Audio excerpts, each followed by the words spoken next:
Ditreskrim Suspolda Sumsel dan Polres Muara Enim melakukan penggeledahan terhadap bos tambang batubara berinisial B yang ditahan dalam kasus pelanggaran Undang-Undang Minerba.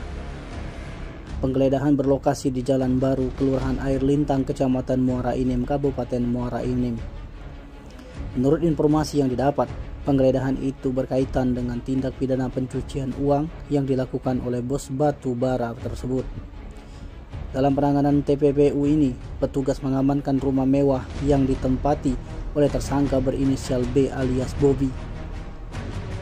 Selain itu, polisi juga menyita sejumlah barang bukti mobil mewah, diantaranya mobil Toyota Land Cruiser keluaran terbaru 300 PXR warna hitam dengan nopol B1007 PJF. Lalu Mercedes-Benz C-Class warna abu-abu metalik terpasang nomor polisi dengan BG 385EL dan mobil sport Forsky tipe Boxster Spider dengan tahun 2015 warna putih. Selain itu terdapat pula mobil Honda CR-V dengan nopol D1407BZI dan Honda HR-V dengan nopol B1139 TJG. Kemudian terdapat 11 unit motor mulai dari tipe sport dan matic, salah satunya merek Ducati. 11 motor tersebut sudah berada di Polda Sumsel. Dari sejumlah mobil mewah yang disita itu, ada 3 unit mobil yang sudah terparkir di Polda Sumsel dalam kondisi digaris polisi. Di antara mobil Toyota Land Cruiser, Honda HR-V dan Honda CR-V.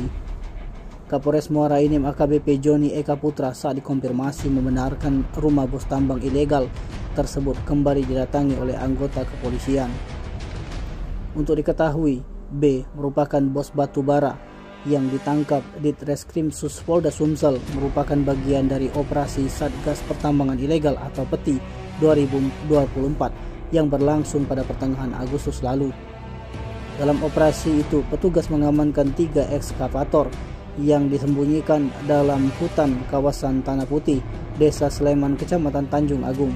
3 ekskavator yang diamankan itu, 2 unit merek Kobelco warna hijau Tosca dan 1 unit merek Lone King warna oranye. Tim Liputan Sumsel Update TV melaporkan.